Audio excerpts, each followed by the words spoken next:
The evening sun cast long shadows through the floor-to-ceiling windows of Le Maison Rouge, one of Boston's most prestigious restaurants. The crimson wallpaper and crystal chandeliers sparkled with an almost ethereal quality as James Bennett, the restaurant's newest waiter, straightened his bow tie and surveyed his section. 6 months into the job, and he still couldn't believe he'd landed a position at such an establishment. The maitre d' approached him with an air of mild irritation. "Table 7 needs attending," he said curtly, gesturing toward the far corner of the dining room. "They've been waiting for 5 minutes. James glanced over and saw an elderly black woman, perhaps in her mid-70s, sitting alone.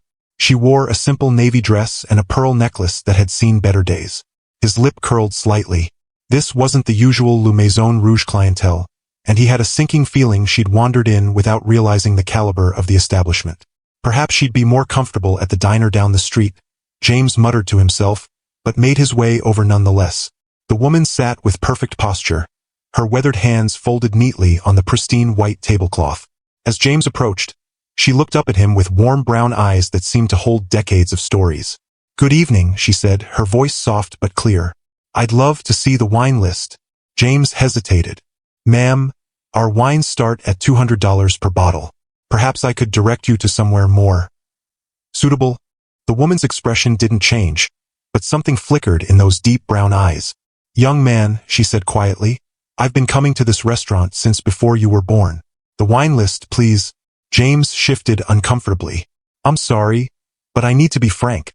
This establishment has certain standards, and Is there a problem here?" A deep voice cut through the tension like a knife. James turned to find himself face to face with a tall, impeccably dressed man in his 50s. His custom-made suit probably cost more than James made in 3 months, and his presence commanded immediate respect. "No, sir," James said quickly, recognizing Marcus Thompson, one of the city's most prominent civil rights attorneys.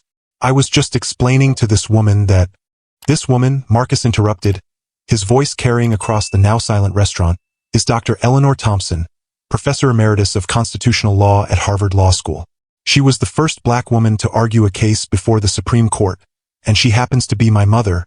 James felt the blood drain from his face as Marcus continued, each word measured and precise. "She's been dining here every Thursday for the past 40 years, usually with my late father. The owner, Michel, considers her family. In fact," Marcus gestured toward the wine cellar, where the owner himself was now hurrying over, "I believe he named their best Bordeaux after her." Michel, a distinguished man in his 60s, rushed to Eleanor's side, speaking rapidly in his French-accented English. "Dr. Thompson, I am so sorry I wasn't here to greet you personally. Your usual table wasn't ready yet, but it will be in just a moment. James," he turned to the waiter, his expression stern, "you will find a bottle of the 82 Eleanor's Reserve in the cellar. Bring it immediately." James stood frozen, his mouth dry as cotton. Dr. Thompson raised her hand gently. "Michelle, dear, there's no need for that. I'm sure this young man has learned something today. Haven't you, James?" James's mouth opened and closed several times before he could form words. "Dr. Thompson, I'm deeply sorry." Eleanor Thompson's eyes held his gaze steadily. "You know, young man, in 1967, I sat at this very restaurant for the first time. Back then, they wouldn't serve me either." She smoothed her napkin in her lap. "But times changed because people changed. Some willingly, others less so." Marcus pulled out a chair and sat beside his mother, his presence both protective and proud. "Mother, should I call Richard? I'm sure the board would be interested to hear about this incident." James felt his knees go weak. Richard Thompson, the youngest of the Thompson children, was on the restaurant's board of directors. No, Eleanor waved her hand dismissively. "Let's not ruin a perfectly good evening with politics." She turned her attention back to James, who was still rooted to the spot. "Though perhaps you'd like to hear a story while you fetch that wine?" Michelle pulled up a chair, uninvited but clearly welcome. "Ah, the story of how you met Judge Harrison? C'est une histoire magnifique." Eleanor's eyes twinkled. "Actually, I was thinking of the story about the night I almost gave up law school." She gestured to the empty chairs. "Please sit. Both of you." James found himself sinking into a chair, his legs no longer able to support him. The restaurant had grown quiet, other diners pretending not to listen while clearly hanging on every word. "It was 1955, Eleanor began, her voice taking on a rhythmic quality that spoke of years of lecture halls and courtrooms. I was the only woman in my class at Harvard Law, and the only person of color. One night, after a particularly brutal moot court session where my fellow students had torn apart my arguments not on their merits, but on my presumption to be there at all, I packed my bags. She paused, running her finger along the edge of her water glass. I was walking down the steps of the dormitory when I quite literally ran into Justice Thurgood Marshall, who was visiting the campus. My suitcase burst open, my belongings scattered everywhere. And there I was, crying on the steps of Harvard Law while a future Supreme Court justice helped me pick up my underwear. A ripple of gentle laughter moved through the restaurant. Even James found himself smiling despite his shame. He took one look at me and said, "Child, if you walk down these steps tonight, you're not just leaving law school. You're leaving behind every little girl who looks like you and dreams of standing in a courtroom. Now, are you going to let them win? Or are you going to make them watch you succeed?" Marcus reached over and squeezed his mother's hand. And succeed she did. Mother argued 37 cases before the Supreme Court. Won 29 of them. Each victory another crack in the wall of segregation and discrimination. Eleanor's eyes found James again. But now there was something else in them, not judgment, but challenge. "You see, James, that night taught me something crucial. Sometimes the most important battles aren't fought in courtrooms or on picket lines. Sometimes they're fought over dinner tables and wine lists. Every time we refuse to leave, refuse to accept less than we deserve, we make it a little easier for those who come after us." The silence in the restaurant was profound. James felt tears pricking at his eyes. "Now," Eleanor said, her tone lighter, "about that wine? And perhaps you could bring an extra glass. I think we all could use a drink while I tell you about the time I made Justice Scalia laugh so hard he nearly fell off the bench." James hurried to the wine cellar, his hands trembling as he carefully selected the bottle of Eleanor's reserve. When he returned, he found Dr. Thompson deep in conversation with his manager Michel about the old days. "Do you remember Jean-Pierre, the old sommelier?" Eleanor was saying. "He used to hide bottles of this specific Bordeaux just for Charles and me. Said we were the only ones who truly appreciated it." Michel laughed heartily. "Oui, Jean-Pierre was right. He always said you had the finest palate in Boston." As James carefully decanted the wine, Eleanor turned her attention to her son. "Marcus, do you remember the night your father proposed to me here?" Marcus's face lit up. "At this very table, wasn't it? Dad was so nervous he knocked over the soup. The bouillabaisse," Eleanor corrected with a fond smile, "all over his new suit. But he still got down on one knee, right there in the puddle." She touched her pearl necklace gently. "He gave me these pearls that night. Said they weren't as beautiful as I was, but they'd have to do." James served the wine with utmost care, his earlier prejudice replaced by a deep sense of shame and fascination. As he poured, Eleanor continued her story. "Charles and I had our last dinner here too, just 3 months before he passed. He knew he was sick, but he insisted on coming. Said he wanted one more glass of Eleanor's reserve in the place where our story began." Her voice caught slightly, and Marcus placed his hand over hers. James noticed for the first time the wedding ring she still wore, its gold band worn thin with decades of love. "You know," Eleanor said, looking directly at James, "Charles was white. Back then, our marriage was illegal in many states. The day we opened our law practice together, someone threw a brick through our window. The next day, we put up a new window and a bigger sign. Because that's what you do when the world tells you no. You say yes louder." She took a sip of wine, closing her eyes briefly in appreciation. "Perfect, as always. You have a steady hand, James, despite your nerves. That's a good quality in a person. The ability to do what's right even when you're uncomfortable." James found himself pulled into conversation as Eleanor shared more stories about the landmark cases she'd argued, about raising 3 children while building a legal career, about the nights she and Charles would sit at this table and strategize their next court battle over Michelle's cocoa vin. As the evening progressed, other diners began stopping by the table. A young law student asked for advice. A judge Eleanor had mentored decades ago stopped to pay his respects. Even the kitchen staff began finding excuses to come out and listen to her stories. "You see, James," Eleanor said as the evening drew to a close, "this restaurant isn't just a place to eat. It's a place where history happened. Right here, at this table, Charles and I planned the strategy for Thompson versus Educational Board of Massachusetts, which desegregated Boston's schools. Here, we celebrated when our daughter became the first black woman appointed to the state Supreme Court. Here, We mourned when we lost champions of justice and celebrated when new ones rose to take their place. She reached into her purse and pulled out an old, worn business card. On it was printed, Thompson and Thompson, attorneys at law. Justice knows no color. I'd like you to have this, James. Keep it as a reminder that every interaction, every moment, is a chance to either build walls or break them down. The choice is always yours. James held the card with trembling fingers, running his thumb over the raised lettering that had faded with time. The weight of its history seemed to press into his palm. Dr. Thompson, I don't deserve this, he whispered. Eleanor's eyes crinkled at the corners. It's not about deserving, young man. It's about learning. Tell me, where are you from?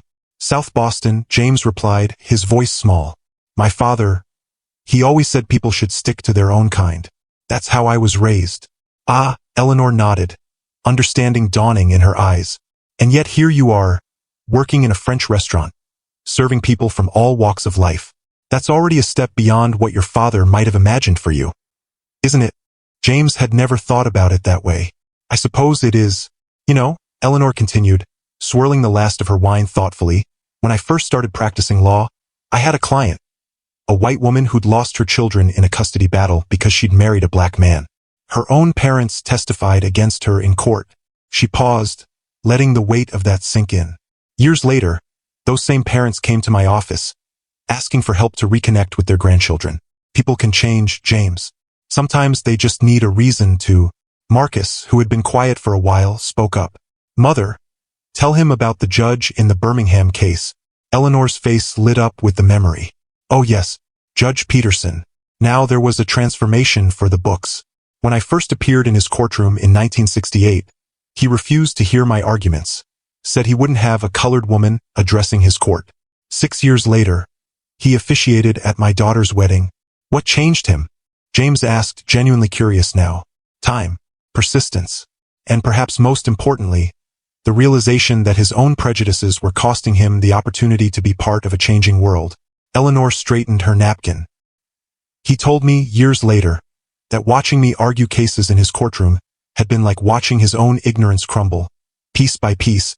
Michelle, who had been listening intently, suddenly exclaimed, "Ah, that reminds me." He hurried away and returned moments later with an old photograph, its edges yellowed with age. I found this while cleaning out the old wine cellar last month. The photograph showed a much younger Eleanor and Charles Thompson, sitting at the very same table, surrounded by a group of people, black and white, young and old, all raising their glasses in celebration. This was the night we won Cooper versus State Board of Education, Eleanor explained. The case that finally enforced real integration in Massachusetts schools. The restaurant was closed that night, but Michelle's father opened it just for us. Said history deserved a proper celebration. James studied the photograph, noting the joy on every face, the sense of triumph and unity that radiated from the image. They all look so happy together because they were, Eleanor said simply. That's the thing about barriers, James. Once they fall, people often wonder why they were there in the first place. She glanced at her watch and sighed. It's getting late, and these old bones aren't as resilient as they used to be. She started to reach for her purse, but Michelle quickly waved her away. Non. Tonight's dinner is on the house, Dr. Thompson. Consider it a small payment on the debt of gratitude we owe you. Eleanor stood, smoothing her dress. James, she said, her voice gentle but firm, would you be kind enough to help me to my car? James hurried to offer his arm, and Eleanor took it with a graceful nod. As they walked slowly through the restaurant, other diners stood in quiet respect. The gesture wasn't lost on James. This woman, he had tried to turn away, was receiving the kind of deference usually reserved for heads of state. Outside, the Boston night was cool and clear. A sleek black car waited at the curb, its driver already holding the door open. Before getting in, Eleanor turned to James one last time. Next Thursday, I'll be back at my usual time. 7 o'clock. She paused, her eyes twinkling. I expect excellent service, young man. And perhaps, if you're interested, I can tell you about the time I made Justice Ruth Bader Ginsburg snort coffee through her nose during oral arguments. James found himself smiling. I'd be honored, Dr. Thompson. And I truly am sorry about tonight. I know you are.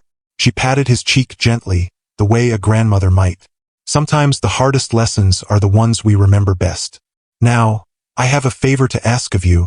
Anything, James replied immediately. That card I gave you? Keep it in your wallet. And the next time you find yourself making assumptions about someone based on how they look, take it out and read it. Remember tonight. Remember that every person who walks through those doors has a story, has dignity, has worth. She reached into the car but turned back one more time. And James? Your father was wrong. People shouldn't stick to their own kind. People should stick together, period. That's how we make the world better. With that, she slipped into the car. Marcus nodded to James before joining her, and the vehicle pulled smoothly away from the curb. James stood there for a long moment, watching the taillights disappear into the night. Then he pulled out the old business card and read it again. Thompson and Thompson, attorneys at law, justice knows no color. When he returned to the restaurant, Michelle was waiting for him. Dr. Thompson's table, the owner said, will be your primary responsibility from now on. I trust you understand what an honor that is. Yes, sir, James replied, touching the card in his pocket. I do now. That night, as James closed up the restaurant, he found himself pausing at table 7. In the dim light, he could almost see the ghosts of all the history that had happened there. The celebrations, the strategies, the quiet moments of triumph and change. He thought about how close he had come to being on the wrong side of history that evening, and how one remarkable woman had turned it into a lesson instead of a condemnation. The next morning, James arrived at work early. He spent an hour researching Dr. Eleanor Thompson's cases, reading about the barriers she'd broken and the lives she changed. Then he did something he'd never done before. He called his father. Dad, he said when the gruff voice answered, I need to tell you about someone I met last night. Someone who taught me that sometimes the best traditions are the ones we choose to break. And as he began to tell the story, James understood that Dr. Thompson had given him far more than a history lesson or a second chance. She had given him the courage to begin making changes of his own, one conversation at a time. In the years that followed, James would become known as Le Maison Rouge's most requested waiter, famous for treating every guest like they might be making history. And every Thursday at 7, he would serve Dr. Thompson her wine with a smile, eager to hear another story about justice, courage, and the power of breaking down walls over a perfectly paired Bordeaux.